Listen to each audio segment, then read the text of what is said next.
Buenas tardes ya son las 12 pasadas. Hoy es una ocasión especial me van a permitir, para la Facultad de Filosofía, puesto que soy el decano y es la que represento, pero sobre todo para el grado de Estudios de Asia Oriental, que es, desde hace tiempo ya, ha dejado de ser el garbancito de la licenciatura última de la facultad y se ha convertido, pues, evidentemente, casi, por decirlo de alguna manera, ahora mismo en la segunda, ¿no? Y es bueno decir esto porque celebramos ahora los 10 años, ¿no?, del grado. 10 años no es nada, ¿no? O sea, es la mitad del tango, como saben ustedes. Y si 20 años no es nada, pues 10 años es la mitad de nada. En filosofía empezamos a celebrarlo a partir de los 25 y fue una cosa totalmente pasajera, ¿no? Pero es verdad que aquí esto significa ánimo, significa mucha actividad, mucha pasión por el grado. Y bueno, nosotros, desde luego, en la facultad hemos apoyado esta celebración y esta actividad, que va a comenzar hoy, evidentemente, con la lección inaugural, que presentaré a continuación, y que pues, va a tener algunas actividades que no hemos podido programar, ni siquiera con la delegada, que doña Cibi López, como sabéis, es muy activa también en todas estas cosas, es muy colaboradora, ahora está ejerciendo de fotógrafa, y porque no sabíamos cómo íbamos a estar en la situación COVID, ¿no? O sea, que esto programarlo hace 3 meses o hace 5, empezar a programar actividades para después no saber si íbamos a estar presenciales como hoy, ¿no? Desde ayer ya estamos en nivel 0, por lo tanto es distinto, ¿no?, a lo que era. Bien, pero quiero decir que no obstante vamos a tener unas jornadas de emprendimiento y de práctica, es decir, algo muy práctico para que se pueda también llevar adelante. Tendremos alguna conferencia más a lo largo del curso. Ya lo he dicho, vamos a programar una de chino, otra de japonés, ya vamos a inaugurar con una de coreano, por lo tanto a ver si, como le decía el profesor, logramos instaurar también esta dinámica, no solo en la lección inaugural, sino de que, pues, aunque no nos dediquemos a coreano aquí, pues sea por lo menos una línea que podamos conocer bien, ¿no? Igual que allí van a conocer la de chino y japonés. Bien, por eso digo que vamos a tener una serie de actividades y 10 años que podremos ir celebrando un poco así como sea. Yo creo que además esta es una ocasión magnífica para comenzar, como es con la lección magistral hoy con el profesor Antonio José Domènech del Río. A mí me gustaría ya poder inaugurar con él el máster de Estudios Culturales que llevamos trabajando en ello, como bien se sabe, tiempo A, pero que, como digo siempre, pues las cosas de Palacio van despacio, y esto pues algún día lo veremos, lo inauguraremos, si no es aquí, pues espero que sea incluso en el Paraninfo de la universidad, y no sé, incluso a lo mejor ya podemos volver a invitarlo y que venga a inaugurar eso que es ahora mismo, y lo digo no es una cuestión política, yo no soy nada político, soy solo académico, pero que es una cuestión que, como bien saben los representantes y tal, pues es como diríamos, el principal caballo de batalla que tiene ahora mismo la Facultad de Filosofía con respecto al grado. El grado ahora mismo está funcionando pues lo mejor posible, y por tanto vamos a dejarlo en lo posible, y si quieren ustedes echen en cuenta lo mejor, pero tenemos que tener en cuenta, por ejemplo, que hemos hecho muchas cosas que ahora mismo no lucen. El año que viene, el curso que viene ya, pues se pondrá en marcha la reforma que se ha hecho, la modificación del grado, y por lo tanto, por ejemplo, aquí en primero pues va a haber un cambio sustancial, además de mejora, ¿no?, con respecto al grado. Y en fin, que iremos viendo esas cosas. Y como digo, pues hoy yo tenía que decirlo porque no vengo tanto aquí como desearía. Cuando digo aquí, entre otras cosas porque es que, vamos, y en tiempos de pandemia, yo llevo 2 años y medio de decano, ¿no? En tiempos de pandemia, como me ha tocado a mí, que estoy como Churchill cuando lo nombraron primer ministro y le tocó la guerra, es decir, no he tenido tiempo ni siquiera para salir del propio despacho del decanato, por eso me da mucha alegría, mucha satisfacción hoy poder venir a presidir este acto. Y sin más, voy a presentar, aunque sea conocido suficientemente, pero vamos a darle institucionalización académica al acto. Voy a presentar a nuestro ponente invitado para esta lección magistral de inauguración del curso del GEAO, como he dicho, el profesor Antonio José Doménez del Río, que es antropólogo e historiador de las religiones de Asia Oriental, especialidad en Corea, doctor en antropología social, máster en historia de las religiones por la Universidad Sogang de Seúl. Es profesor titular del área de estudios de Asia Oriental, de los estudios coreanos de la Universidad de Málaga, con la que tenemos, como bien se sabe, ¿no?, el grado en Andalucía Tech. Y además es el coordinador del grado en estudios de Asia Oriental con la mención Corea. Como bien saben ustedes, precisamente en un grado que está coordinado en el campus de excelencia, los dos coordinadores, que tengo aquí ahora mismo, el coordinador de Málaga y al coordinador de la Universidad de Sevilla, el profesor Pastor Pérez, que ya ha suplido al profesor Jesús San Bernardino, como ustedes saben, ya que está de baja y pues, ha venido haciendo una gran labor en ese campo, en ese cargo, no menos que la que ya está haciendo el profesor Pastor, ¿no? O sea, el hecho de que estén aquí también y yo esté en el centro, pues no quiero pensar que esto sea como el Gólgota, pero bueno, por lo menos da pie un poco a lo que es saber que tenemos representado al máximo nivel también toda la institución. O sea, que por lo tanto no tenemos solo un conferenciante. Bien, estaba diciendo, esta coordinación luego en lo más práctico ha publicado y ha traducido importantes obras sobre pensamiento, cultura y arte en Corea, entre ellos precisamente una edición de quien hoy va a hablar, nosotros vamos a oír. Tiene un interesante libro también sobre pensamiento y religión en Asia Oriental, ya del año 2005, eso ya es antiguo en este mundo, pero para los que vivimos un poco en la historia, pues no es nada, es ayer, ¿no? Pero bueno. Y luego una docena de ensayos en estudios culturales, en diversas revistas y libros internacionales, siempre vinculado con las líneas de investigación de estudios de la cultura y de la religión de Asia Oriental, Corea, con temas que evidentemente suenan y son por los que es conocido como mitología coreana y luego creación de identidad, creación identitaria, ¿no? en el caso también de Asia Oriental. Las prácticas religiosas es otro perfil que tiene y muy definido en las mujeres coreanas y en la religiosidad popular, especialmente en el chamanismo coreano, el muismo y en el budismo.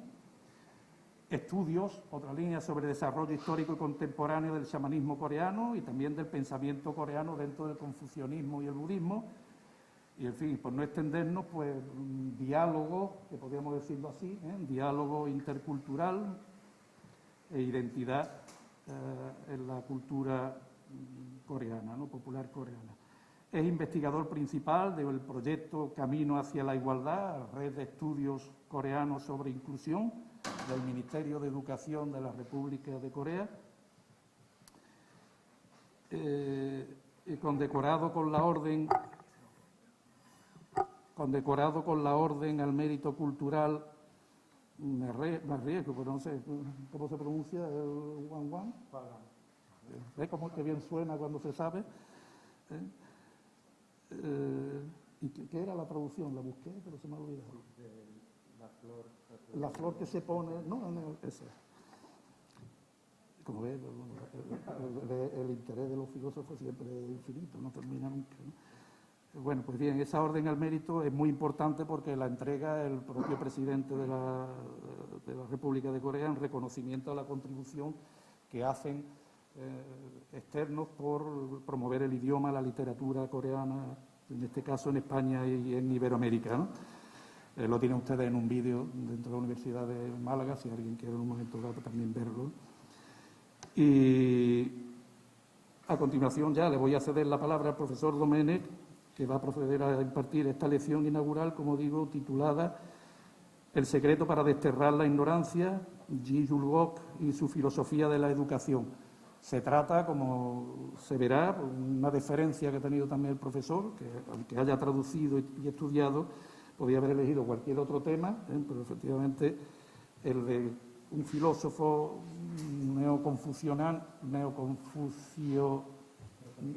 confuciano, gracias, ya me había atascado ya, neoconfuciano del siglo XVI coreano, pues es muy interesante. Bien, Tiene la palabra el profesor Domenech, para quien ruego un aplauso de bienvenida, por favor, y que comience entonces ya su charla.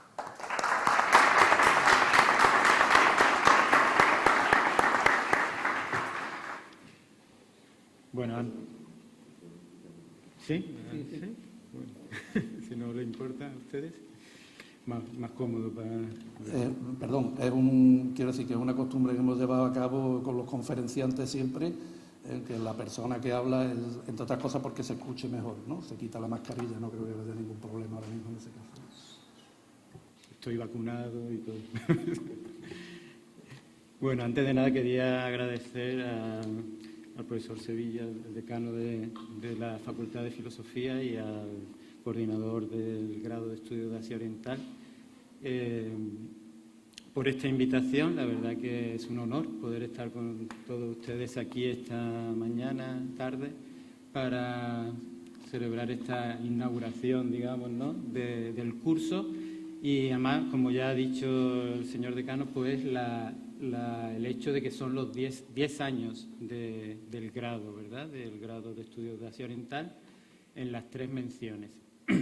Yo tuve la suerte de poder estar desde los muy inicios, ya en la creación de lo que era el Verifica, antes de que existiera el grado, en su preparación, y un poco he podido llevar, he vivido, digamos, perdón, he vivido todos estos 10 años muy directamente en lo que ha sido el desarrollo de este grado, ¿no? Entonces, para mí realmente, pues, cuando me propusieron el venir aquí a vuestro centro para realizar esta conferencia inaugural, pues realmente esta lección inaugural, pues fue realmente un honor, y además, por supuesto, acepté con todo rápidamente, porque creo que era una ocasión muy especial para todos, ¿no?, para todos vosotras y vosotros, y para todos los que hemos estado trabajando desde ahí para que este grado sea una realidad y siga creciendo, ¿no?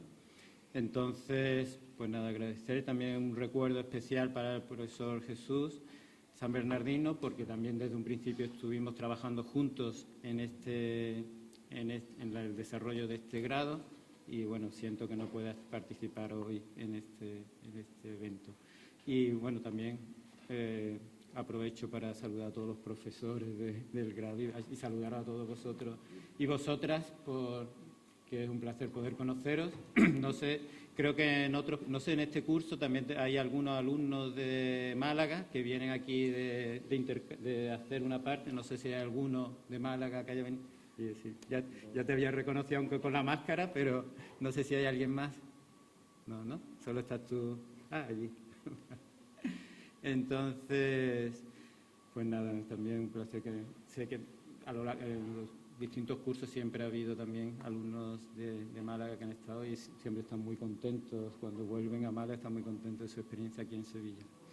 Entonces, bueno, sin más, Entonces, como decía el profesor Sevilla, cuando me propusieron elegir un tema para esta conferencia, bueno, y dándole vueltas, pues pensé que yo un tema que tengo un especial cariño, un personaje, digamos, dentro de la historia de Corea al que le tengo un especial cariño, y en el que he trabajado durante muchos años, estudiando su pensamiento, traduciendo sus obras, etcétera, es justamente el filósofo y pensador coreano que os voy a presentar hoy, que es Lee Yul-gok, y especialmente quería centrarme en su pensamiento.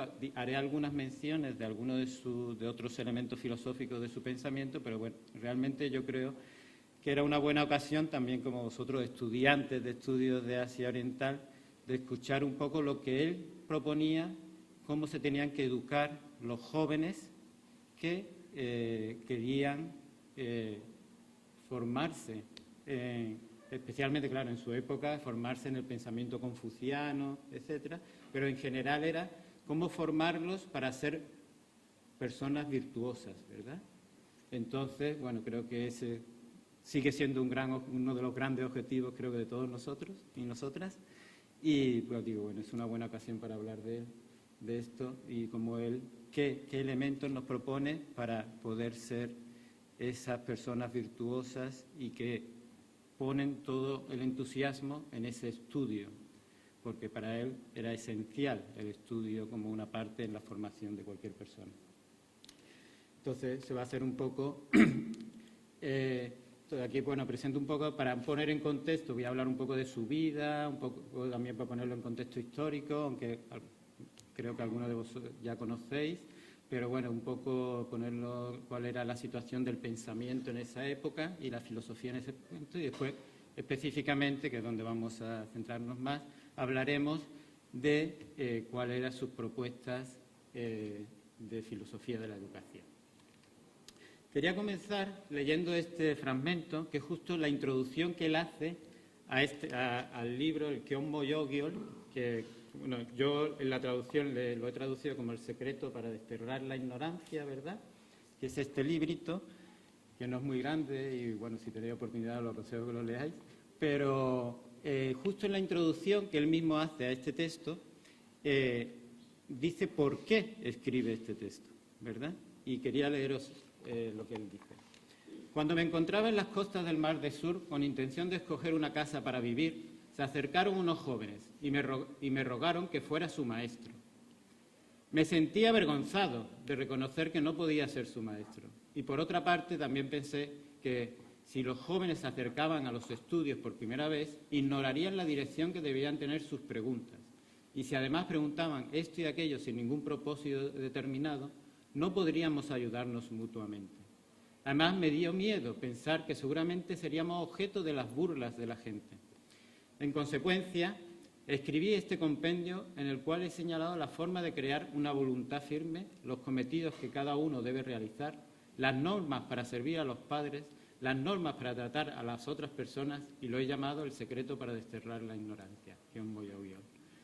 Se lo mostré a los estudiantes y decidieron seguirlo después de purificar su corazón y su mente y reafirmar su voluntad de estudiarlo a diario. Yo, a mi vez, también me hice el propósito de reflexionar y controlar mi larga enfermedad de la indecisión. Entonces, como veis, vienen estos estudiantes y él, ahora después cuando hable de su vida, voy a hablar más sobre ello, pero él tuvo una vida muy ajetreada como político, economista, etc. Pero a un cierto momento de su vida decide como retirarse y fue justo aquí cuando estos estudiantes vienen y dicen, bueno, pues ahora enséñenos usted cómo podemos nosotros también formarnos para ser un gran filósofo como usted.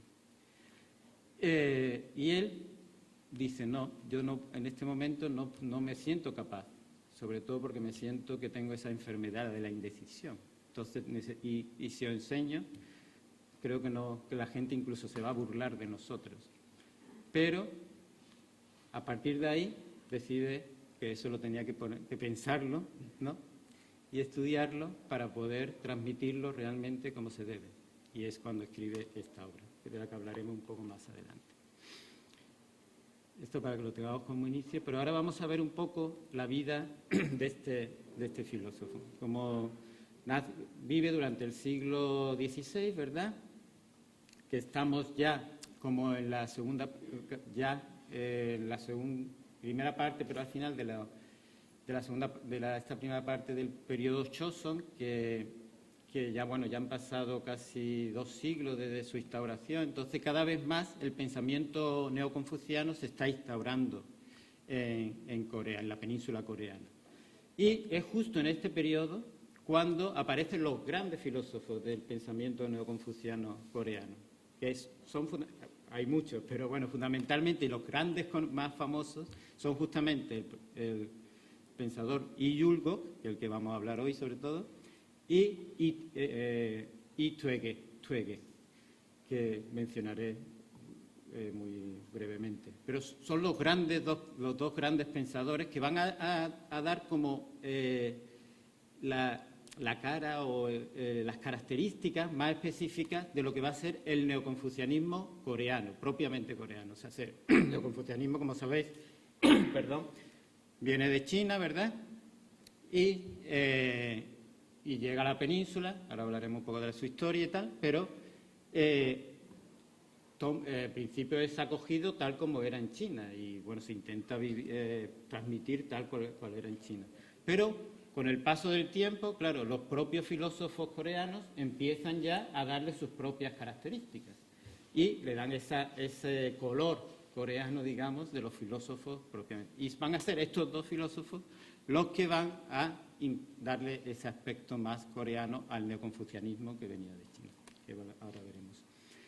Bueno, nace en la ciudad de Gangnam, que eso está en la costa este, cerca del mar, ¿verdad? En la costa este, que es justamente la costa que da hacia Japón, ¿verdad? Y lo que comentaba al principio, ¿no? Él no es solo un filósofo, y eso va a ser una de sus grandes características.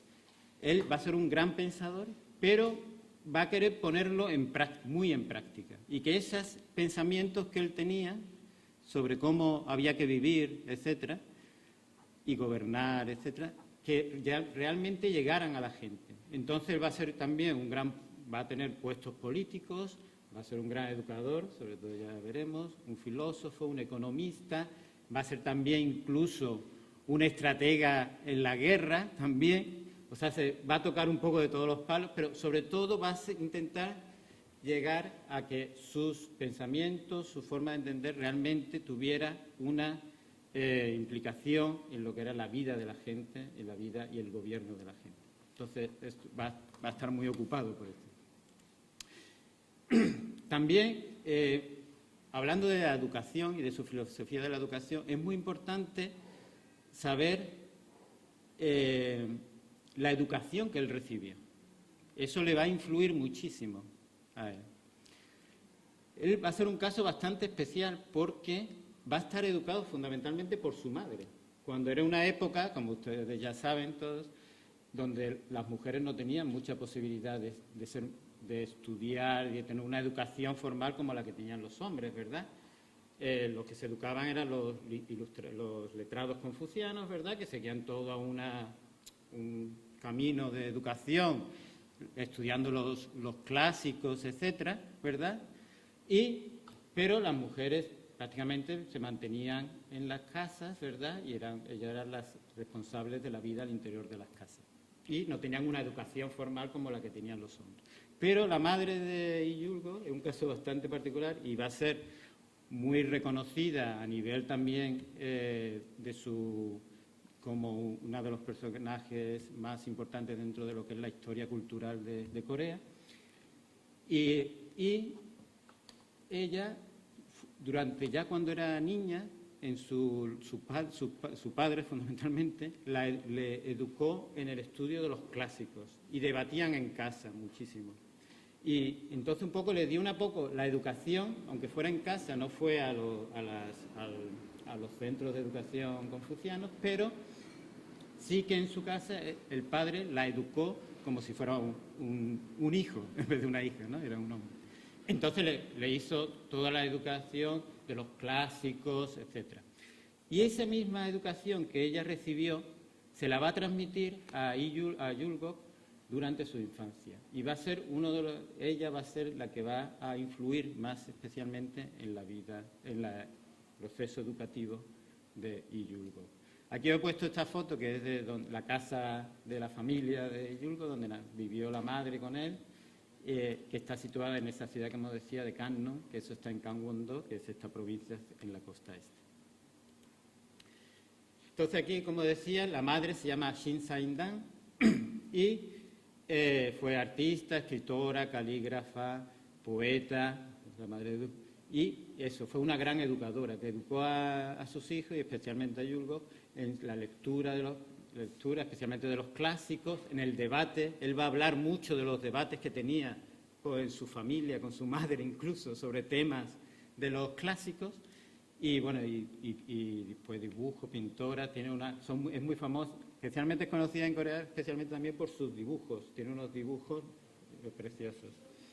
Y murió cuando Yulgok tenía 15 años. Bueno, he puesto esta foto que tienen ustedes ahí, porque es la única mujer que aparece en el dinero coreano, ¿verdad?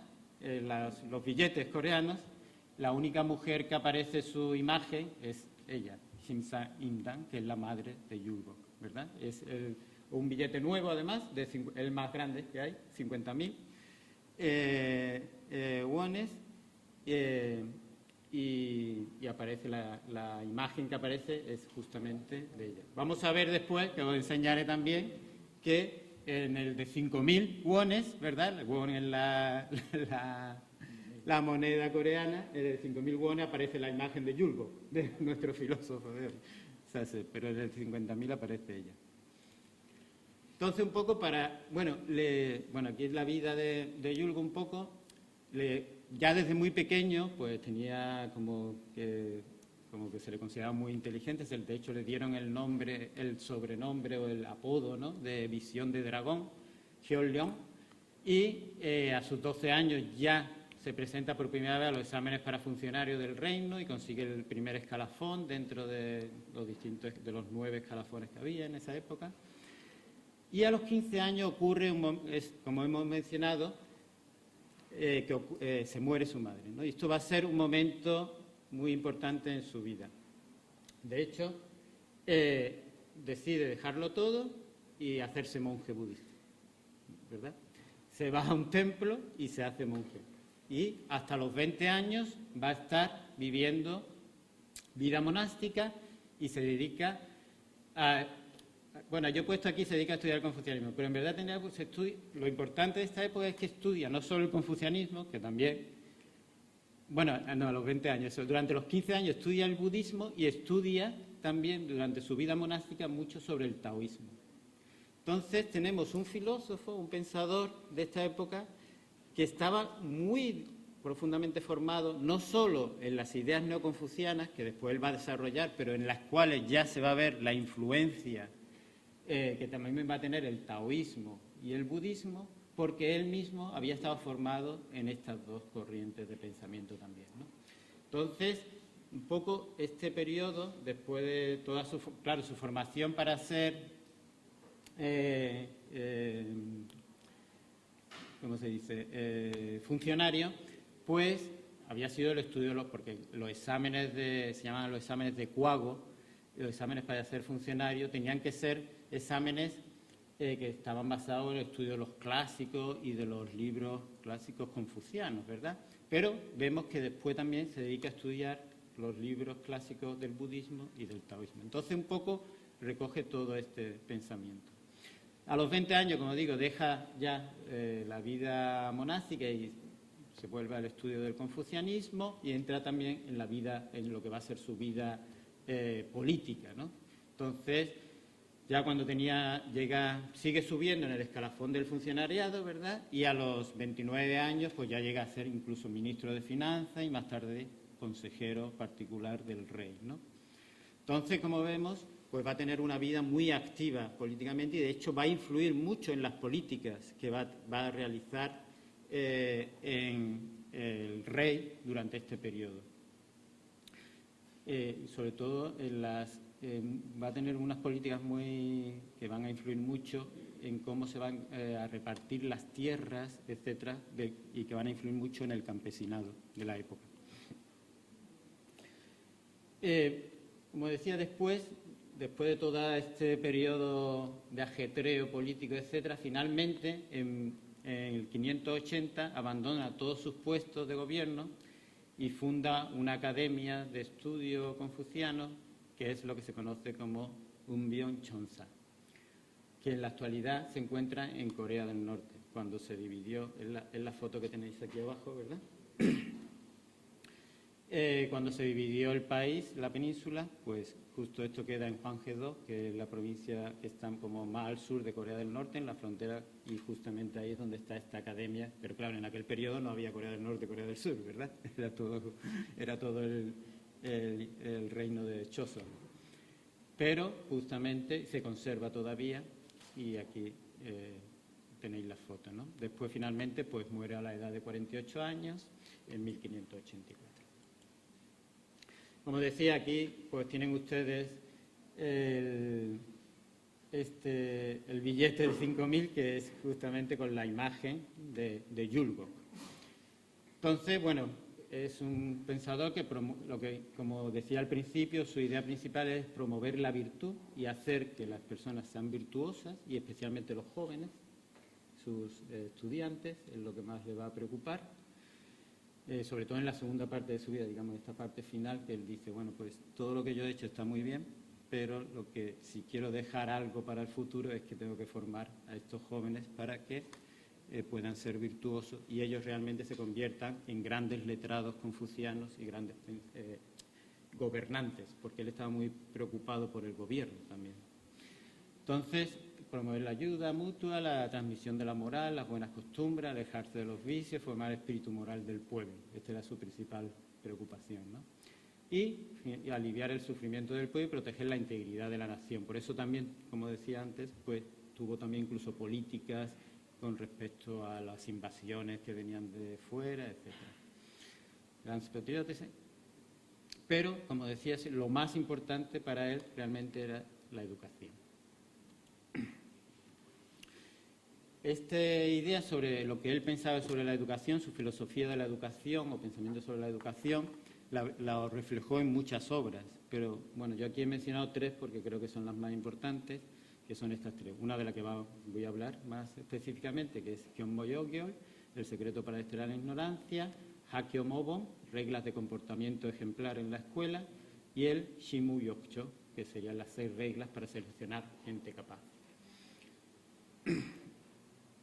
Antes de empezar a hablar específicamente sobre la obra, quería solo ponerlo en contexto, ¿vale? No voy a alargarme mucho en esto, porque entonces ya nos iríamos de tiempo, ¿verdad? Pero un poco, por si no conocéis exactamente mucho sobre la historia del confucianismo en Corea y de la historia de Corea, pues un poco para ponerlo, para ponerlo en contexto.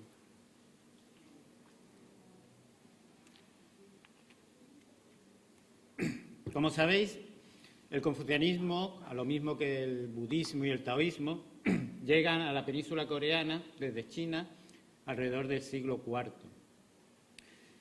Cuando la península coreana se encontraba como en lo que se conoce en la cronología de la historia de Corea como el periodo de los 3 reinos, ¿no? Que estaba allí, Goguryeo, Baekje y 신라, y bueno, son introducidas estas corrientes que van a tener una influencia muy grande en el cambio, en lo que va a ser el cambio de forma de gobierno de la península coreana.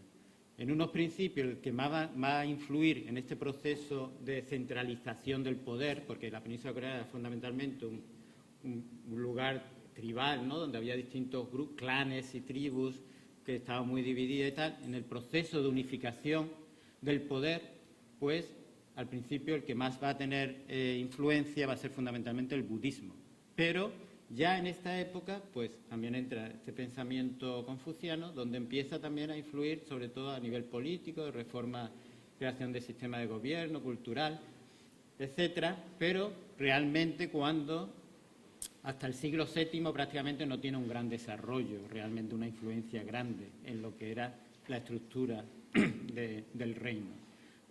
Va a ser fundamentalmente a partir de digamos, teníamos este periodo de los 3 reinos, ¿verdad? Después, si un poco recordáis la cronología histórica de Corea, más o menos, pues después venía el periodo de 신라 unificado, 신ra unifica los demás reinos, y después tenemos la dinastía Goryeo, ¿no?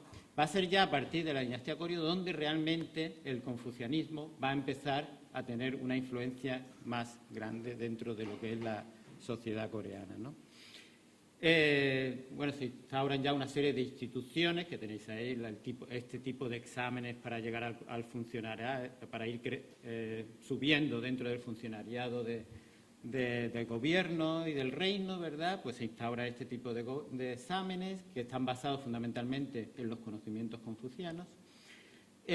Una filosofía gubernamental basada también en estos elementos confucianos, se crean las bibliotecas y se empiezan a crear lo que se conocen como las academias confucianas. Entonces los grandes pensadores y eruditos pues empezaban a crear sus propias academias, escuelas, donde formaban a los jóvenes, ¿verdad? Y un poco esa es la tradición que también continúa después de Yulbok, ¿verdad?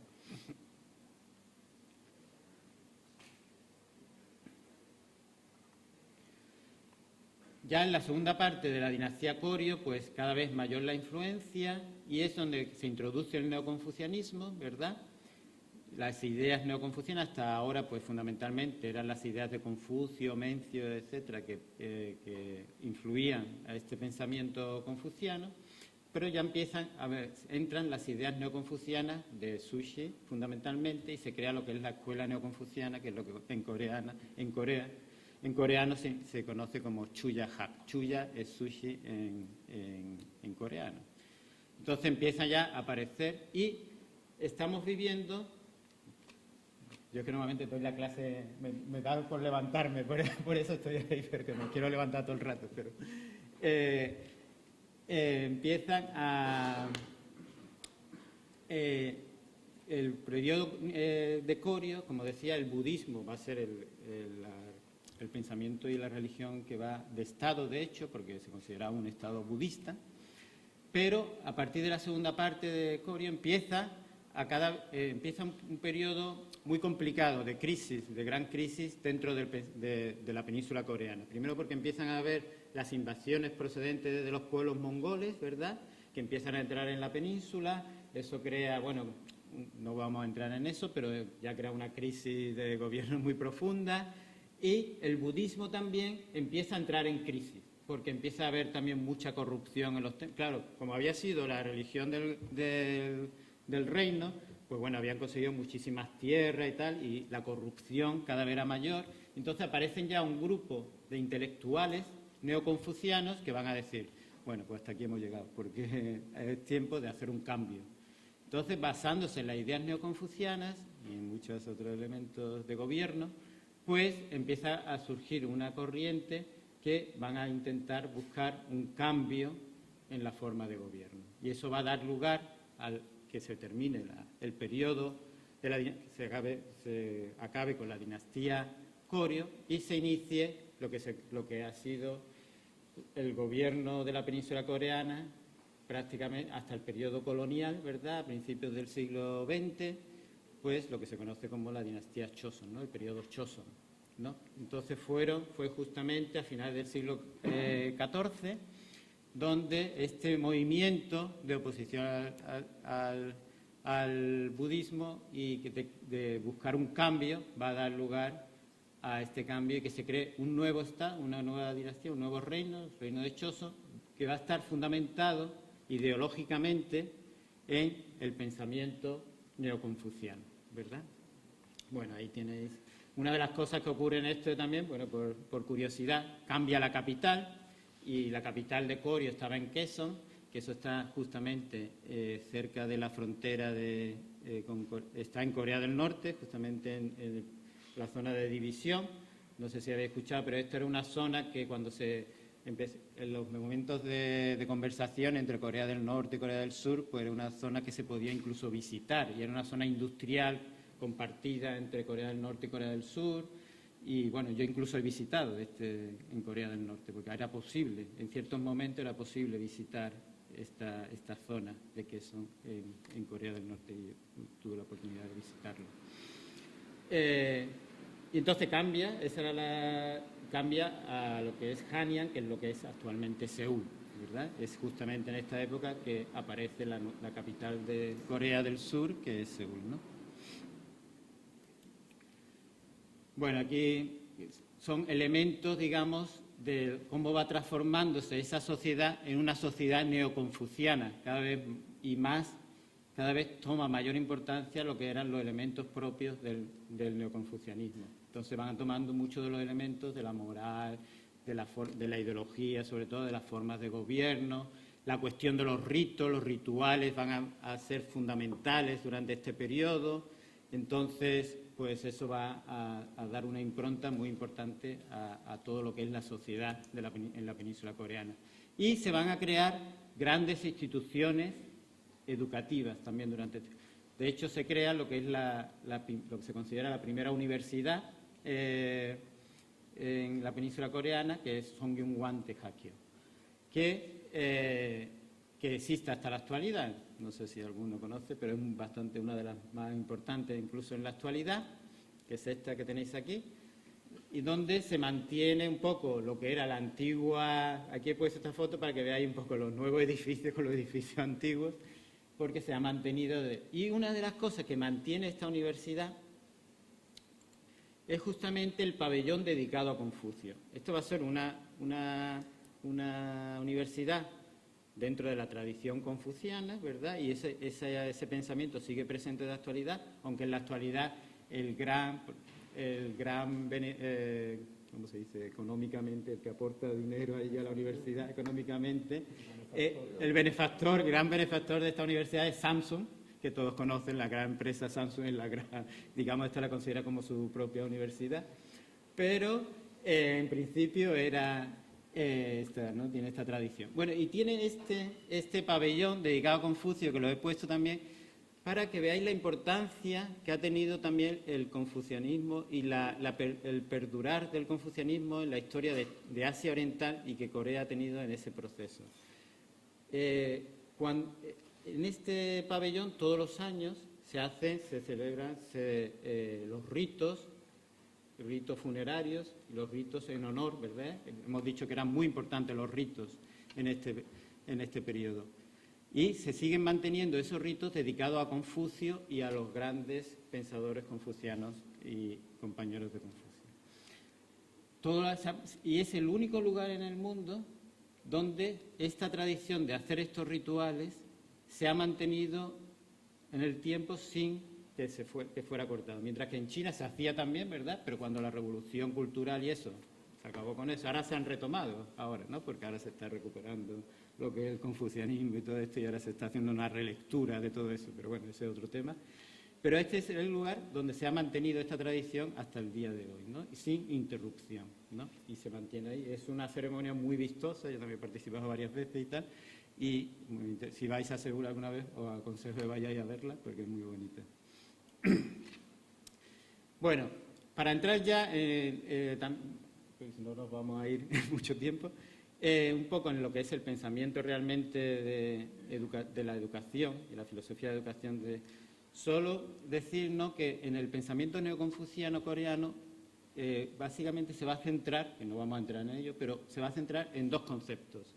El concepto de lo que es el I o el elemento formativo y el Ki, el elemento especificador o energizador. Y sobre esos dos elementos, que bueno, no vamos a entrar en esa discusión porque no es el momento, pero se van a crear las dos grandes escuelas de pensamiento filosófico en Corea, que es lo que se conoce como el Churipa y el Chugipa. O sea, en pocas palabras, la escuela que da mayor importancia al principio I, al principio formativo, y la escuela que da mayor importancia a la materia, al Ki dominante, que va a ser justamente el principal representante, va a ser nuestro filósofo de hoy, que es Lee Yul-gok, ¿verdad? Va a pertenecer a esta segunda escuela. Y estas dos escuelas van a ser un poco las que van a dominar prácticamente hasta el final del periodo Choson. Van a haber unos debates filosóficos muy importantes y tal, y siempre es sobre estos dos elementos. ¿Cuál es más importante, el I o el Ki? Así para simplificarlo, ¿verdad? Pero esto ahí va a ser todo el discurso filosófico.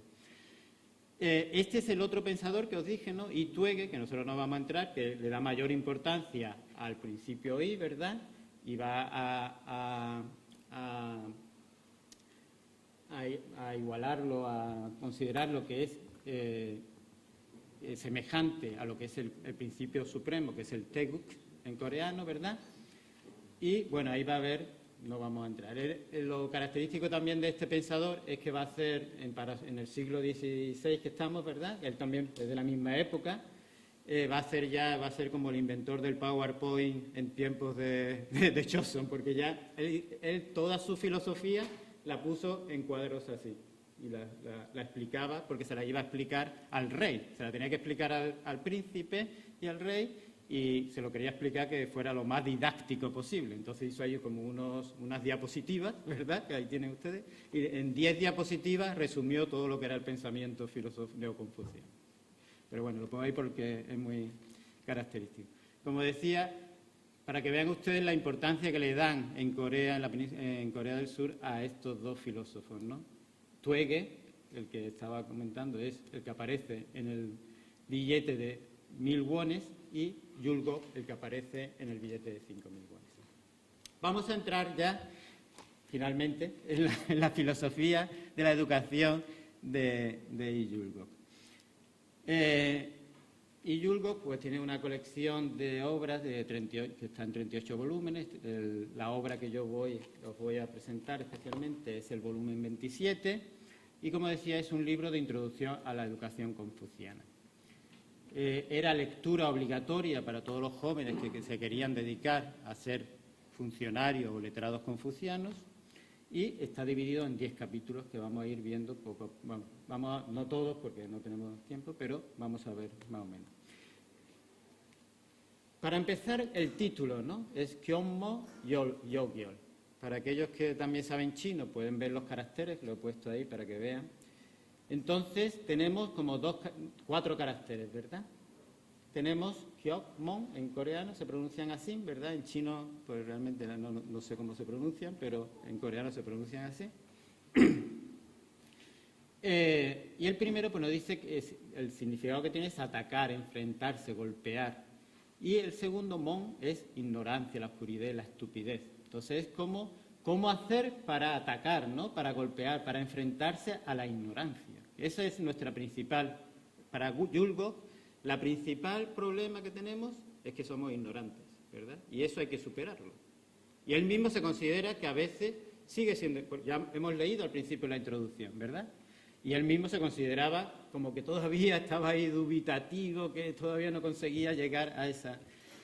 Entonces tenemos que conseguir, tenemos que tener claro, ¿no? Nosotros como estudiantes de estudios de Asia Oriental, creo que todos tenemos claro que queremos pues saber más de Asia Oriental, de China, Japón, Corea, de lo que sea, en los distintos aspectos, porque somos ignorantes y queremos superar esa ignorancia, ¿no?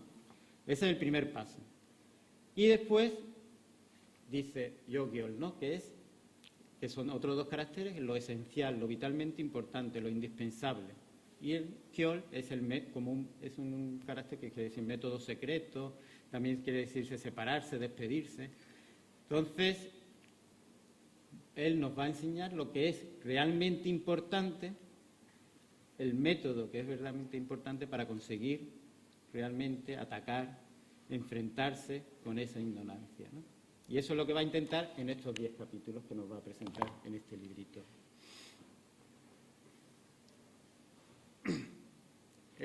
Aquí tenéis el original, la traducción que realicé en español. Esto después, por supuesto, está traducido.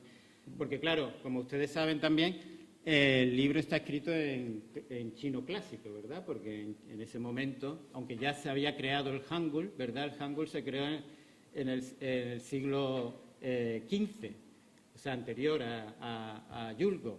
Pero, en realidad, los letrados confucianos seguían usando el chino clásico, no usaban las letras que había creado el rey Sello. Bueno, él no lo había creado, pero bueno, a los sabios que se habían puesto a crearlas.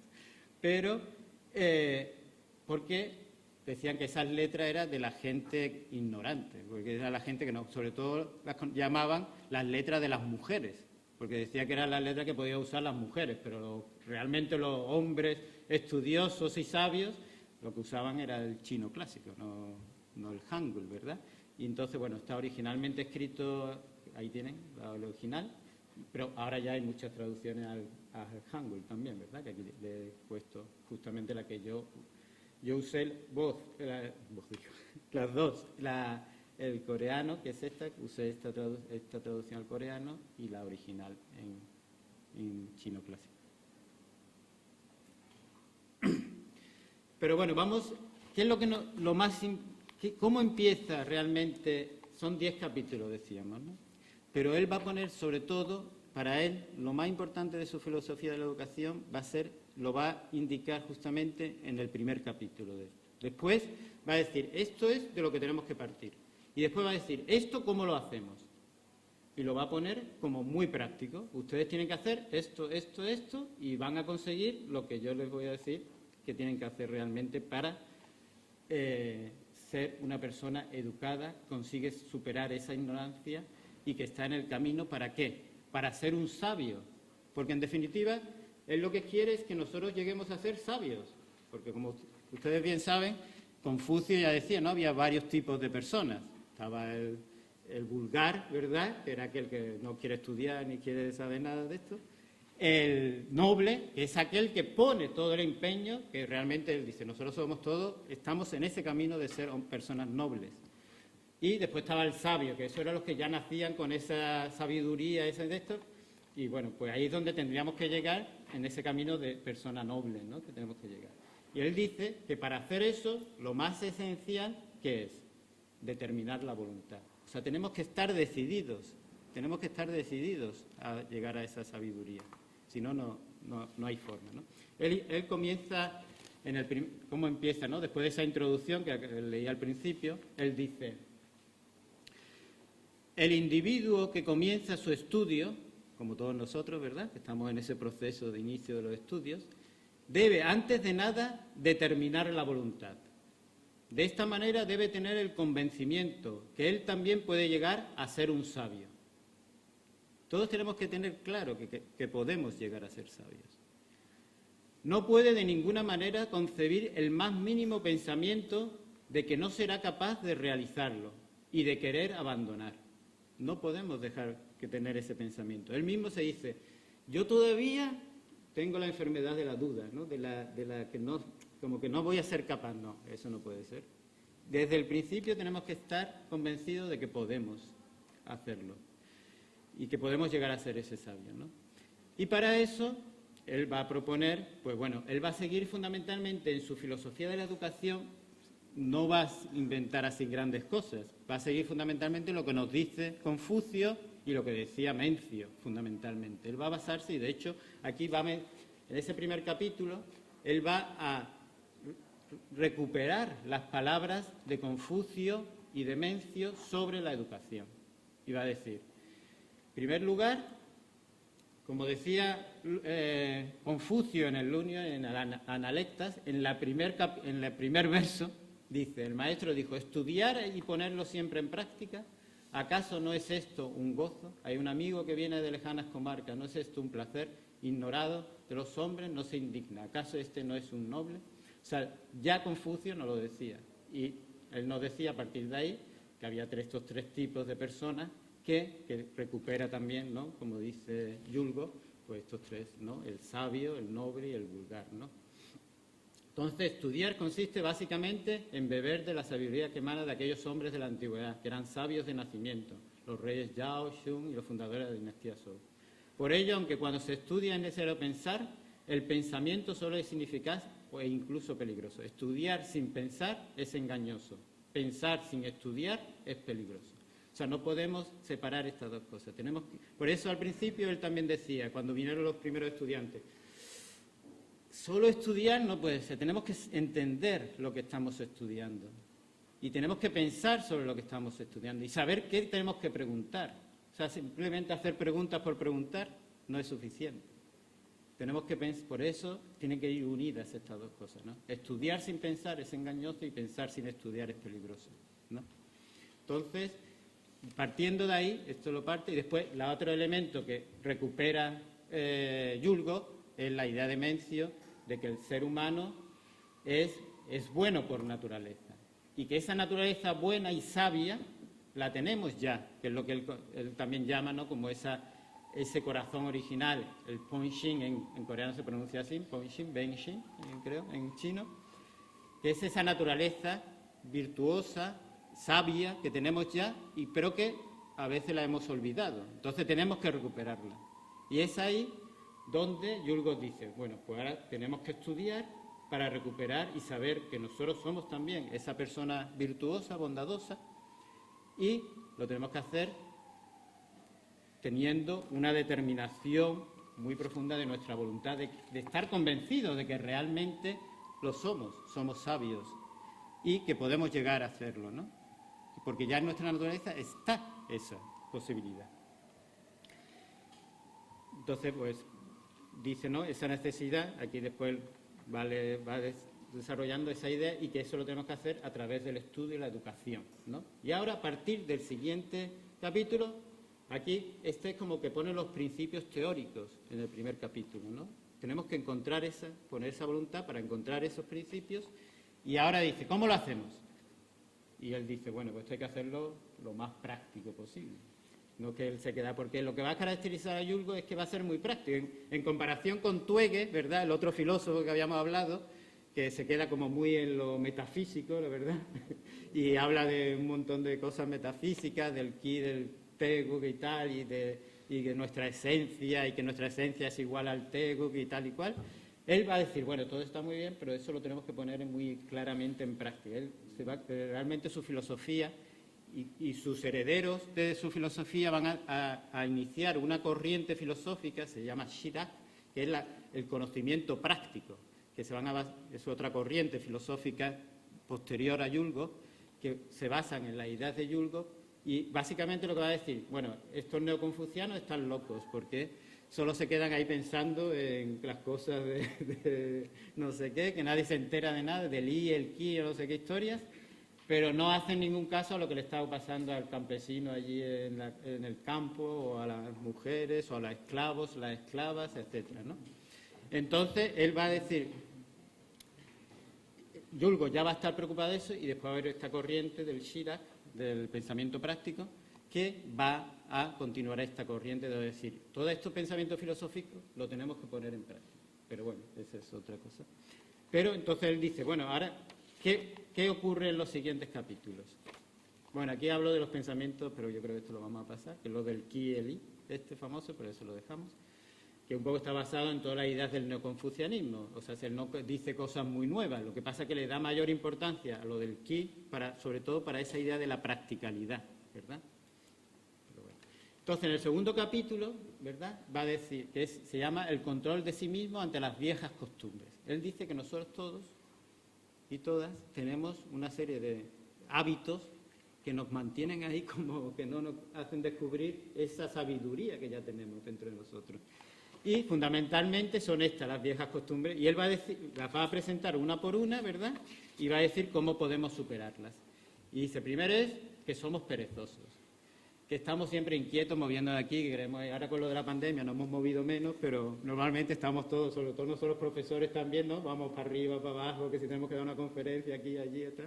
Entonces, estamos como siempre inquietos, que tenemos conductas que de los bajas, lo que llama es que a veces tenemos como tendencias a cosas que no son buenas. El falso orgullo, ser hipócrita, buscar las malas compañías. Él va a darle mucha importancia a esto de las compañías, las amistades. De hecho, le dedica un capítulo, el 9, a quién deben ser nuestros amigos, ¿vale? El ser envidioso, el buscar las apariencias en vez de la realidad, la sinceridad, ¿no? Entonces, él habla en ese segundo capítulo sobre cada una de estos elementos, ¿no? Y que tenemos que superarlos para poder... Y eso solo se puede hacer con esa determinación de la voluntad, ¿no?, que ha dicho. Después, en el tercer capítulo, aquí esto lo vamos a pasar un poco rápido porque habla sobre la conducta, cómo tiene que ser frente a esos elementos, ¿verdad?, cómo tenemos que comportarnos, ¿verdad? Entonces recupera lo que se conoce como las nuevas actitudes y los nuevos pensamientos correctos que ya aparecen en las analectas de Confucio. Las recupera y las va explicando una por una. Pues bueno, dice, cuando mira algo lo ve con claridad. Cuando escucha piensa en la claridad del sonido. Piensa que su cuerpo tenga un talante mesurado. Piensa que sus palabras sean leales. Estas son los 9 pensamientos correctos que aparecen ya en las analectas, ¿verdad? Bueno, ahí va hasta llegar a 9, ¿verdad? Y los va después a explicar uno por uno. Después nos habla de cómo tener, porque claro, él dice, todos estos estudios lo tenemos que basar en ¿dónde basaban el estudio los confucianos, los neoconfucianos y los confucianos?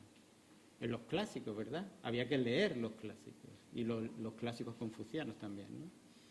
Entonces, ¿cómo hay que hacer una auténtica lectura? Pues hay que seguir, y él propone un método muy específico de cómo leer los clásicos, incluso aquí específicamente habla de cómo nos tenemos que sentar para hacer una lectura auténtica.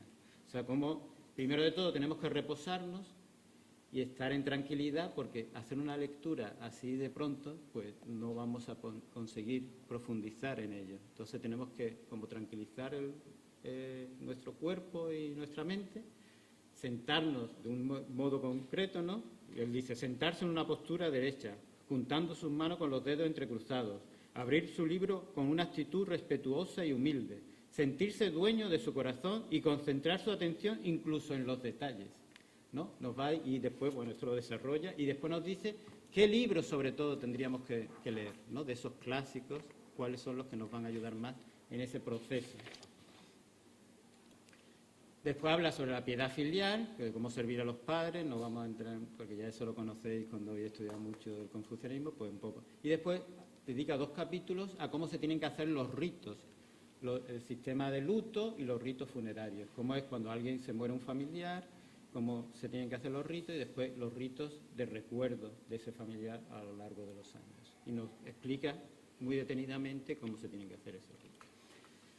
Voy avanzando, después nos habla de la vida en el hogar también, para que veáis lo práctico que es, porque después empieza a hablar también cómo hay que tratar a los hijos, cómo se tienen que comportar el esposo y la esposa, cómo tienen que cuidar de la familia y de la casa, incluso habla, etcétera, ¿no? Pero bueno, vamos a llegar al último porque ya creo que me estoy pasando incluso, ¿no? Yo creo que ya estoy pasado de la hora, pero bueno. Después habla en el penúltimo sobre la amistad, cuáles son las compañías que tendríamos que tener, qué tipo de amigos tenemos que tener, y nos habla un poco sobre de tener cuidado con quién nos relacionamos, etcétera, y pone como elementos muy prácticos de qué tipo de amigos tenemos que tener. Y quería pasar al último, ya concluir un poco con eso. También sobre la amistad, la verdad que tiene como fragmentos muy bonitos que yo, si quiero, a vuestro profesor coordinador y tal, le puedo pasar fragmentos que yo uso en mis clases sobre, por si queréis leerlos y tal, y si queréis pasárselo. Pero como no tenemos, Quería sobre todo en el último, porque creo que es muy actual para todos nosotros y para toda la sociedad en la que vivimos. El último capítulo es sobre las relaciones sociales, pero sobre todo está cómo tienen que comportarse los funcionarios, los políticos de la época, ¿verdad? Cómo tienen que actuar, cómo tienen que comportarse. Y creo que, bueno, esto tendrían que leerlo la mayoría de los políticos también actuales, creo, pero bueno, esto cada uno que lo interprete. Claro, en la época donde él vive, él empieza así: en tiempos antiguos los letrados no perseguían los puestos de gobierno desde el comienzo de su carrera. Cuando alguien llegaba a formarse en un nivel académico muy alto, se le daba un puesto de gobierno. Pero por lo general, los puestos públicos no eran para los letrados, sino para otras personas. Pero ahora no es como antes. El gobierno selecciona a la gente para los puestos públicos a través de los exámenes. Entonces, aunque alguien tenga un nivel de conocimiento que llega hasta el cielo y actitudes morales que otra gente no tenga, no puede llegar a un puesto público sin pasar el examen. Entonces, él va a poner... Claro, era una época, como decía, que para poder subir en el funcionariado había que hacer examen, ¿verdad? El examen es confuso, los exámenes que había que hacer. Entonces, él veía que prácticamente todos los letrados y funcionarios, lo único que estaban preocupados en los exámenes, como nos pasa a nosotros también muchas veces, ¿verdad? Estamos preocupados ahí con los exámenes, pero realmente no estaban preocupados de que eso que estaban aprendiendo también les tenía que servir para su vida, ¿no? Y les tenía que servir para tener ese conocimiento, que en principio nosotros hemos dicho que lo fundamental en el pensamiento de Yulgos, ¿cuál era? Llegar a esa virtud, ¿verdad?, con esa determinación de la voluntad. Pero la mayoría de los funcionarios lo que estaban es muy preocupados de poder subir en esa escala, que había hasta 9 posiciones, y para ello había que hacer los exámenes bien. Entonces sobre todo estaban preocupados porque a medida que iban subiendo iban cobrando más, ¿verdad? Iban ganando más y la familia podía ser más rica, etc. Entonces va a decir: está muy bien, nuestra sociedad funciona así y esto hay que hacerlo. Él tampoco es que sea tonto, digamos, que él era consciente de lo que ocurría. Y dice: esto hay que hacerlo, pero no podemos olvidarnos de la otra parte. Hay que hacer los exámenes, pero hay que también tener ese elemento de que tenemos que formarnos para ser esa persona virtuosa. Y dice, él de hecho va a decir: está bien que hagamos los exámenes y que ganemos el dinero con eso subiendo las categorías, pero realmente las personas que llegan a una mayor virtud, a ser más virtuosos, realmente abandonan ese camino de la política, por eso él también la abandona, ¿verdad? Y se dedican realmente a formar a otras jóvenes para que puedan llegar a ese estado de virtud. Y un poco, ya como conclusión, quería leer el último párrafo de este texto, ¿verdad? Hemos empezado con el primero, pues vamos a terminar con el último. Dice: las personas que ocupan un alto puesto deben procurar seguir por el camino correcto. Si no lo realizan, deben renunciar a su puesto lo antes posible. A ver cuántos somos capaces de hacer eso. Cuando, debido a la pobreza de tu hogar, necesites un puesto público para sobrevivir, debes abandonar tu labor de trabajo interior y dedicarte al puesto del trabajo exterior. Él era muy práctico, o sea, si tú necesitas dinero, tienes que ganártelo, es que no hay otra, porque no tienes que comer todos los días. Pero no debes buscar los puestos altos, y es mejor contentarse con un puesto bajo, lo suficiente para solucionar las necesidades producidas por el frío y el hambre. Cuando se está en un puesto público, se deben cumplir las obligaciones, trabajando muy duro y con toda rectitud. No se debe recibir ningún salario si no se ha trabajado por ello. Pues bueno, lo dejo ahí para que lo pensemos y nada, muchas gracias.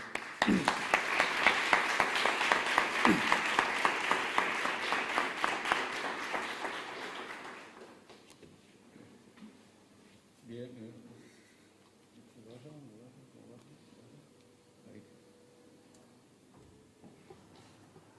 Muchísimas gracias, profesor Domènech, por tan didáctica, pero además entretenida también, hay que decirlo. Es decir, hay conferencias que son peñiscos, como todos sabemos, los asistentes a las conferencias, uno tiene que estar haciendo por no dormirse, y hay otras en las que está, en fin, pues, pensando que tiene que terminar en un momento dado, ¿no? Pero bueno, ha sido un final apoteósico en este sentido, y sobre todo para los que tenemos cargos. Y además somos funcionarios, así que cabe pensar muy mucho en estas cuestiones. Bien, yo voy a decir 2 palabras nada más sobre esto, y son 2 palabras más 2, no más, y voy a dar la palabra si alguien quiere hacer alguna pregunta, porque aunque es una lección inaugural, sabe, el protocolo, evidentemente, pues sería aplauso y final. Pero el profesor ha dicho que estaba dispuesto y, bueno, pues, dentro del tiempo, del margen que tenemos, pues se puede atender un par de intervenciones si son breves. Y si no, pues nada, os dimos y nos vamos con lo que hay. Yo me he quedado muy satisfecho porque, efectivamente, mi relación con yo creo que al contrario de todos los que están de este lado, ¿no?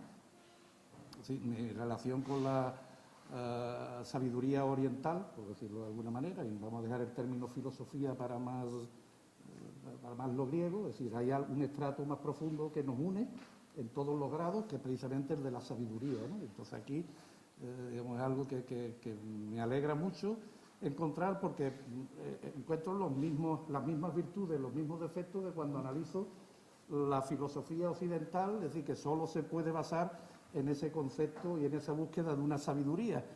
Y vamos desde viendo lo mismo que se nos ha dicho aquí con este saber práctico, que evidentemente nos desvincula del concepto de una sabiduría puramente teórica, puramente, digamos, del rigor del concepto y de la razón pura y abstracta, o absoluta, a lo que nos ha llevado la tradición occidental.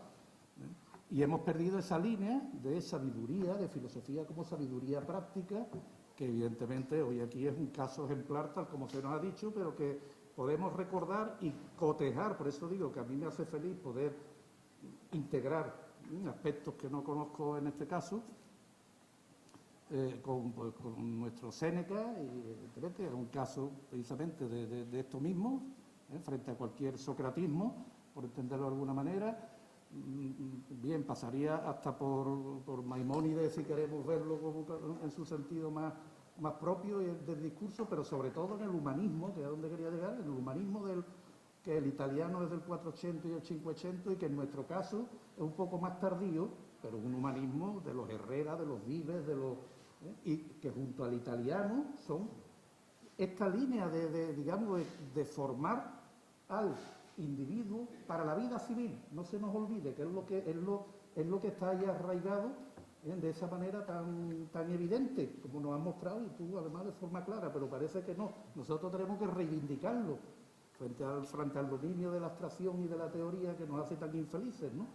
Y es este vínculo que yo ya digo, podríamos hablar, y eso como yo puedo hacerlo, lo haré luego, Pero vamos, me hace sumamente, bueno, si digo feliz va a ser una putada, ¿no? Pero en fin, me alegra mucho poder llegar a ello, ¿no? Y luego otra cosa que es que nosotros trabajamos en ello y incluso en nuestro grupo de investigación, y es una de las líneas, es la reivindicación de un pensamiento, una salida de un pensamiento sureño, digamos, en confrontación con el dominante norteño, pero entiéndase, para una integración de los dos, es decir, entonces esto es del rigor del concepto y de la razón pura, como decía antes, pues frente al otro más sureño, que es evidentemente este de la existencia, del vitalismo, de la civilidad, del saber para saber a qué atenernos, sencillamente.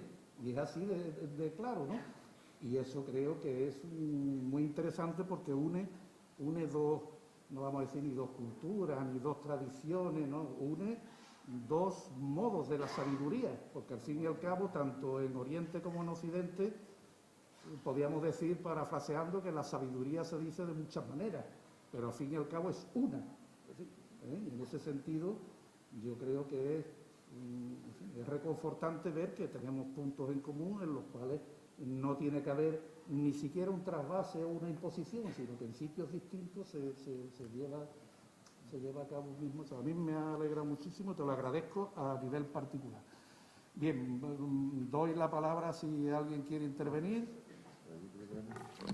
Está aquella chica primero y después...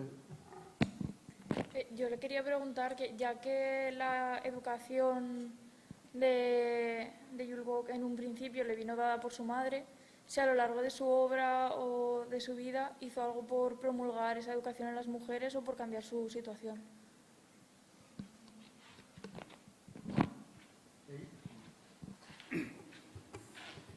Él estaba muy preocupado con la situación, como decía al principio, de las clases más, los campesinos, etcétera, y en eso, y él en todo su pensamiento y tal, continuamente hace referencia a la educación que había recibido por las madres, pero realmente el sistema educativo existente no cambió, o sea, no lo cambió. Las mujeres seguían teniendo fundamentalmente, no tenían una educación formal y no que eso no lo cambió realmente, ¿no? Pero sí que en su pensamiento y en sus escritos hace continua referencia a la educación que había recibido su madre y cómo la madre había recibido una educación prácticamente como la que recibían los hombres, ¿verdad?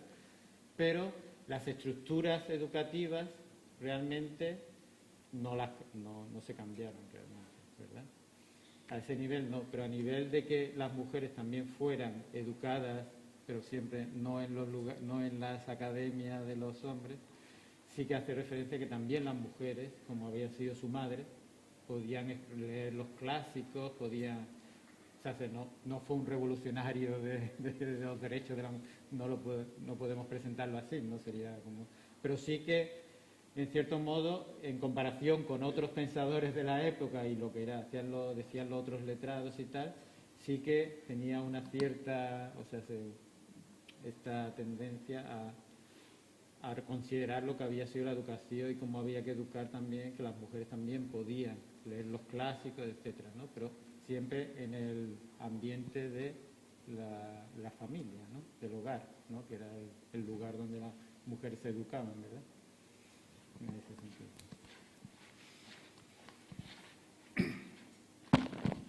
Sí, yo quería preguntar porque si en el contexto en el que este filósofo se forma es de la transición de un modelo de Estado con una filosofía budista a un modelo de Estado con una filosofía más confuciana, neoconfucianista, mi pregunta iba orientada en el estado en el que queda el mukyo o muismo para la formación de él y en general de su contexto histórico. Justamente, ¿no? Cuando llega la dinastía Joseon, y en este cambio que hemos dicho, dinástico, el budismo, no desde el principio, pero a medida que fue creciendo la dinastía, ¿no? Pues sí que el budismo pasó a ser como expulsado. De hecho, los monjes, hubo una época, incluso se crearon leyes que prohibían hacerse monjes. Y que los monjes no podían entrar en la ciudad, por ejemplo, que los templos, todos los templos que había en la capital, etcétera, fueron expulsados tuvieron que instalarse en las montañas. Entonces, todos los templos, prácticamente el budismo quedó, ¿cómo se dice?, como expulsado, ¿no? Dejó de tener una posición dominante, o sea, ninguna posición prácticamente en la sociedad. De hecho, los monjes empezaron...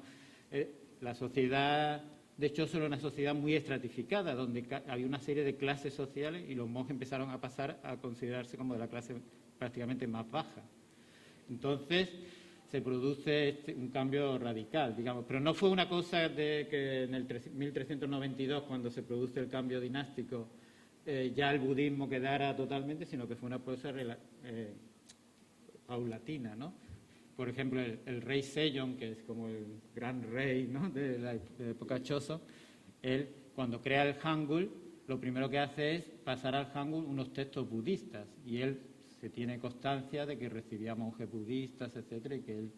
Entonces, a nivel interno de las familias reales, seguían teniendo bastante influencia, sobre todo al principio, por las creencias budistas. Pero a nivel político y de gobernanza era el neoconfucianismo. Y el budismo prácticamente, a medida que fue creciendo, pasando el tiempo, prácticamente quedó como postergado a las montañas, etcétera. De hecho, hasta el siglo XX prácticamente no había casi templos en las ciudades, hasta durante el periodo Choson.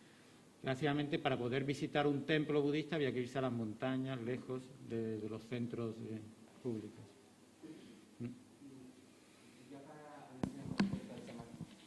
Para adición, respecto al chamanismo coreano, ocurre algo parecido, pero con anterioridad. ¿Por qué? Ocurre sobre todo en la segunda mitad del periodo Goryeo. Ya hasta la primera mitad del periodo Goryeo es un periodo que se caracteriza por ese diálogo, esa como armonía entre las distintas, tanto el budismo, el confucianismo, el chamanismo, incluso el taoísmo, que no tenía una forma, no llegó a tener una forma oficial, digamos, pero que estaba muy presente de otras formas dentro de lo que era la sociedad coreana. Pero hasta ahí, más o menos, primera mitad del periodo Goryeo, pues tenían cierta consideración también los chamanes, las chamanas, pero a partir de ahí, cuando empieza este periodo de corrupción y toda esta crisis social, etcétera, y empieza ya un enfrentamiento claro entre los letrados confucianos y los chamanes, las chamanas sobre todo. Pero bueno, en ese momento había tanto chamanes como chamanas, pero después esto va a causar que se feminice, no sé si existe esa palabra, lo que es el chamanismo, que básicamente van a pasar a ser casi todo mujeres, las chamanas. Pero va a ser a partir de digamos, el primer periodo del periodo Goryeo, donde empieza esto de enfrentamiento. Hay unos textos muy bonitos sobre esto, que bueno, si estás interesado después te lo puedo, sobre cuándo comienza este enfrentamiento entre los letrados confucianos y los chamanes, porque los dos querían como mantener su poder, ¿no? Muchas gracias.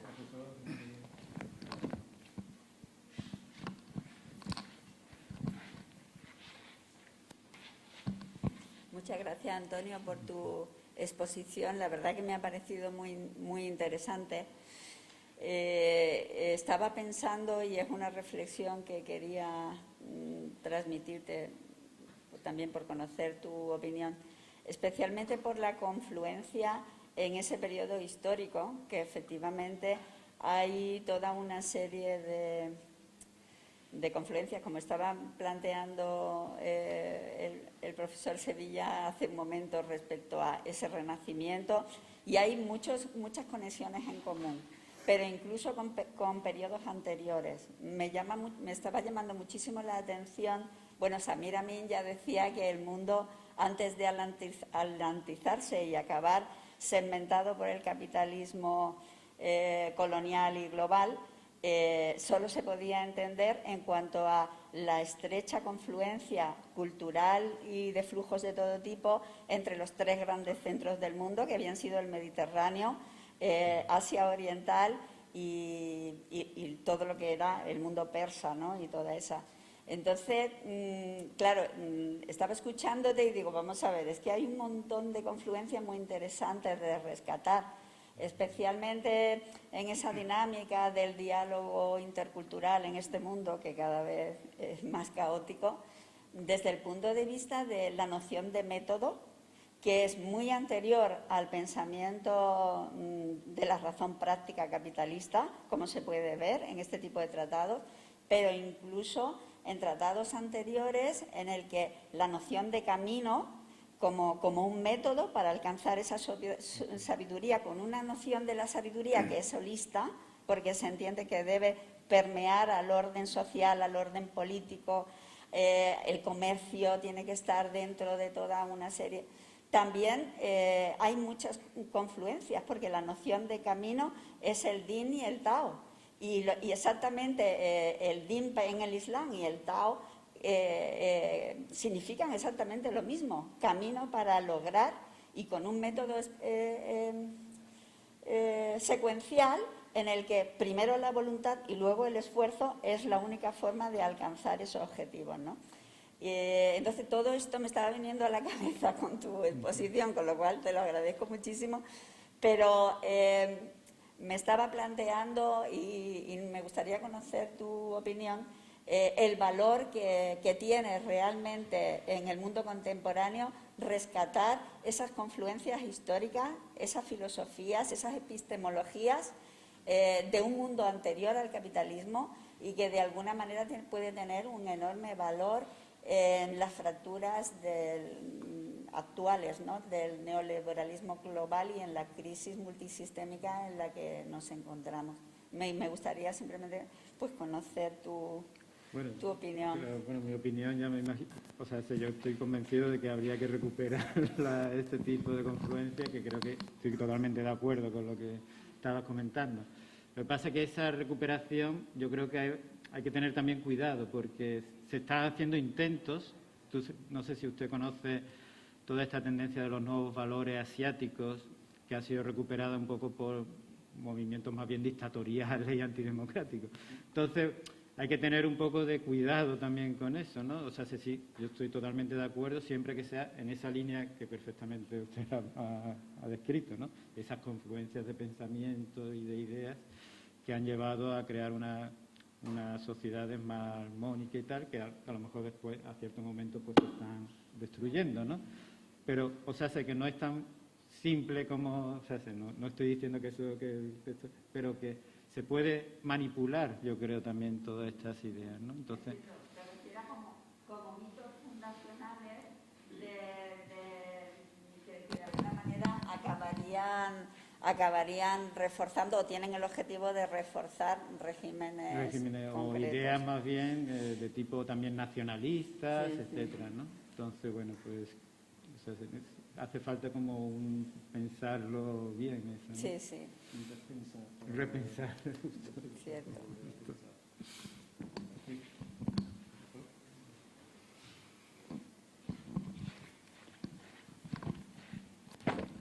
Bueno, primero felicitar a don Antonio por la presentación, porque creo que ha sido un marco magnífico de este 10º aniversario y un reencuentro entre esa educación de Oriente y Occidente.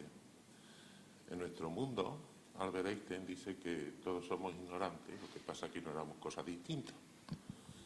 Y en el mundo de la ciencia, entre Oriente y Occidente hay dos aspectos fundamentales. Nosotros tenemos un método matemático estadístico y ellos tienen un método matemático analógico, es decir, trabajan por analogía con lo que se agarran, que es la verdad, que es la naturaleza. Para ello hay dos formas de organizar el universo en dos fuerzas ambivalentes, pero necesarias y complementarias.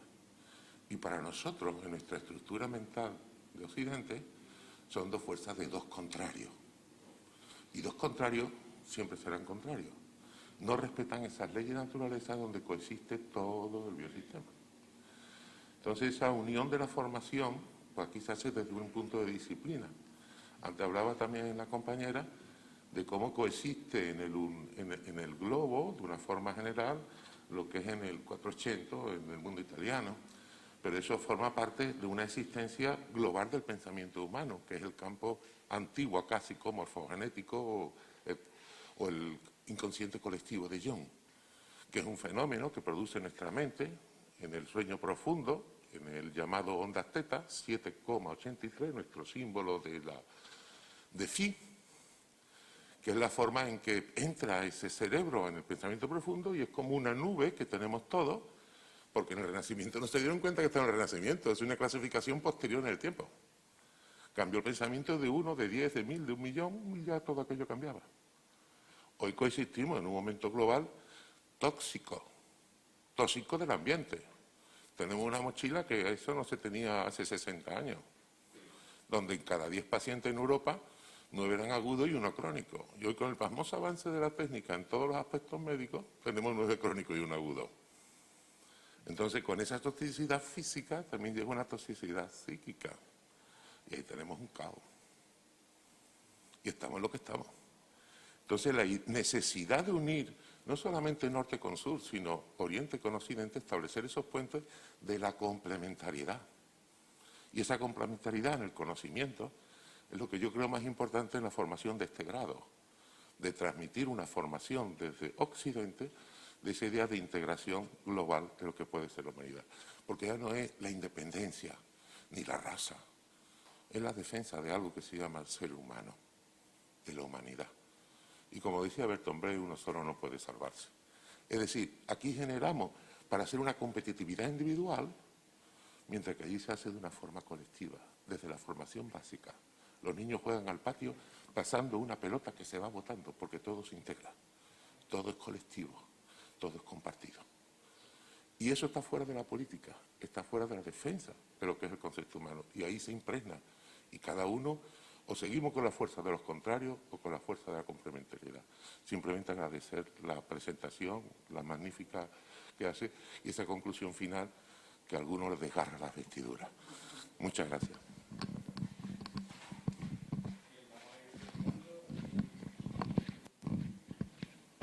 Yo una pregunta rápida. Una vez separadas las dos Coreas, ¿a alguna de las dos partes, bien que Corea del Norte lo haya aprovechado, lo haya transformado, se ha seguido utilizando esta ideología de este pensador o se ha quedado en algo que se estudia como en la antigüedad y que ya solo existe en el mundo antiguo, no existe en la actualidad? Bueno, buena pregunta. O sea, se sigue estudiando, o sea, y se sigue un poco en la línea que comentaba antes. Hay como un movimiento de recuperación de estos valores que presentaban estos filósofos y este pensamiento en la sociedad de Corea del Sur, que es la que yo conozco más, y realmente lo que está pasando en Corea del Norte es difícil de saber, ¿verdad? Pero sin duda muchas de las ideas confucianas y neoconfucianas están presentes en lo que es la política Juche, ¿no? Que es la del dictador de Corea del Norte. Sin duda tiene muchos elementos provenientes del pensamiento confuciano, tal vez mal entendidos realmente, pero bueno, realmente están ahí. Y en Corea del Sur, que es lo que quería comentar, hay como un boom ahora de publicaciones, de libros sobre esta recuperación de los valores que vienen de la filosofía neoconfuciana, de los pensadores neoconfucianos, como una reinterpretación, un repensar, que decía el profesor. Que no te podría decir, la verdad, para ser sincero, qué influencia real tienen en la sociedad actual, porque tú sabes que la sociedad actual surcoreana, pues toda esta idea del capitalismo es extremo y del consumismo y todo esto, y tal vez esta idea de los valores que hemos hablado tanto durante la esta, pues no esté tan presente. Pero sí que hay como entre los pensadores, ¿verdad?, los filósofos y los pensadores actuales, como un intento de recuperación de estos elementos, ¿no? ¿Qué influencia, no?, que era tu pregunta, creo, ¿no?, la influencia real, la verdad no sabría decirte. Sin duda es una sociedad que, como decía, durante más de 5 siglos ha estado influida por esta idea neoconfuciana y como tú podrás comprender, en un siglo prácticamente, o menos de un siglo, eso no se puede cambiar así tan rápido, ¿no? Esas ideas siguen ahí presentes en la forma de entender la familia, etcétera, aunque eso esté cambiando muy rápidamente, ¿no?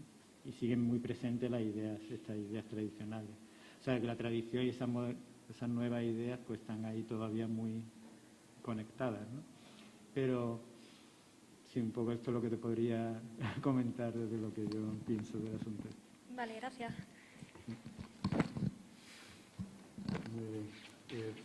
Y el hecho de que la imagen en un billete, precisamente, tiene ese sentido contradictorio y ambivalente de que ese homenaje popular, nunca mejor dicho, porque llega a todo el mundo en las manos, pero también símbolo del capital, ¿no? De alguna manera, de lo que... Y el último que han creado, bueno, ya hace unos años, el de la madre, que también como recuperando esa, ¿no? Todo eso tiene por eso decíamos que mejor despensar para volver a repensar, ¿no? Y en alguna más, una solo si hay, y si no, pues ya damos por concluido. Sí, bueno, pues entonces el profesor Pastor y detrás ya pues voy... Hola, buenas. La exposición del profesor Domenech, ¿no? Pero yo quería ser un poco de abogado del diablo, ¿no? Es decir, el sentido de que lo que le da carácter identitario, por supuesto, a lo que es la cultura europea, atlántica, ¿no? Ha mencionado occidental, es justamente, como destilado último, es justamente la filosofía, ¿no? La filosofía occidental tiene dos características radicales, ¿no? Es profundamente individualista y, al mismo tiempo, también profundamente racionalista, basada, digamos, en constructos, tanto desde el punto de vista teorético y teórico como desde el punto de vista práctico, en esa convicción de que mediante la razón somos capaces de transformar el mundo, ¿no? Frente a esto, tengo la sensación, y en realidad lo planteo como una pregunta, de que efectivamente el pensamiento oriental en general es esencialmente comunitario, en casi todas sus manifestaciones, ¿no? Tanto a nivel político como a nivel social, por supuesto, en fin, en los distintos ámbitos culturales, ¿no? Entonces, claro, la cuestión es, independientemente de la adaptación en fin, de dos o tres cuestiones también derivadas, ¿no?, de ese pensamiento occidental, como es el capitalismo, por un lado, y esa concepción de la democracia, digamos, como principio universal que nos va a salvar, ¿no? ¿Hasta qué punto efectivamente se puede conciliar, ¿no? Sería la pregunta, ¿no? Este planteamiento característico e identitario occidental no lo vamos a juzgar desde el punto de vista moral y por supuesto, menos histórico, ¿no?, por las barbaridades a las cuales hemos llegado, y efectivamente esa concepción mucho más comunitarista, mucho más respetuosa, por supuesto, con la tradición familiar, con la propia, no solamente ya la tradición, la propia familia, ¿no?, como un órgano de identidad y de construcción del sujeto, claro, que en Occidente yo confío en mí y en mi razón, ¿no?, y en la capacidad que tengo de racional de transformar el mundo, sea mediante el arte o sea mediante una idea política o una idea científica, ¿no? Entonces, ¿es posible realmente conciliar, aparte de... no diría yo que es accidental, por supuesto, ¿no?, esta cuestión, digamos, de lo que es el capitalismo y de lo que es efectivamente la convicción en la democracia, que la compartimos, obviamente, ¿no?, conciliar la razón del mundo, del ser, del mundo oriental con Occidente y, por supuesto, como deseo, lo desearía, efectivamente, ¿no? Esa sería un poco la cuestión. Bueno, esto sería como para un debate que tendríamos que estar aquí, pero me parece interesantísimo el tema y personalmente como yo lo veo, ¿vale? Como hemos dicho antes cuando comentaba sobre actualmente Corea del Sur, si hay un país donde se acoge el capitalismo y incluso el individualismo, porque se está extendiendo hacia eso, pues uno de los países, yo creo, en Asia Oriental con el más fuerte está. Creo que también los otros, China y Japón también, pero bueno, Corea es como muy presente y ese consumismo, o sea, todo lo que es los valores del capitalismo, digamos, están como muy presentes, ¿no? Pero al mismo tiempo me decía, ¿no?, el profesor, que había como, cómo era eso conjugable con la tradición. Y aquí yo vendría a lo que estaba hablando, o sea, yo creo que en Corea y en Asia Oriental tienen esa capacidad para no ser blanco y negro. O sea, no es que por yo ser no puedo seguir teniendo esos valores o esa capacidad de conjugar otros elementos que estaban ya presentes en mi cultura. O sea, nosotros, como decía, había esa racionalidad, no tenemos esa tendencia a la racionalidad y poner como ese dualismo que tanto nos ha marcado, ¿no? Que o blanco o negro, ¿verdad? En cambio, una de las características de todo el pensamiento de Asia Oriental, también por la influencia de las distintas tendencias, porque si pensamos sobre el budismo, la única forma de llegar a la iluminación es por mí mismo, no que tenga que pensar yo en la comunidad.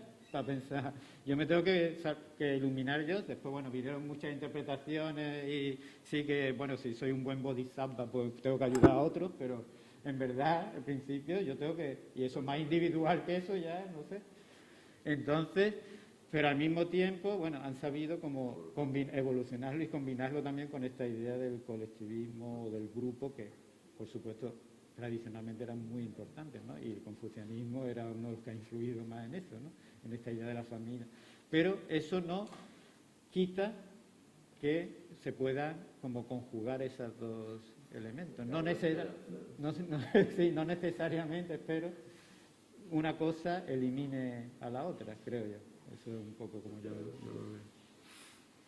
Bien, pues terminamos ya agradeciéndole al ponente y además su deferencia para contestar preguntas que, como digo, no tendría por qué en un acto como el de hoy.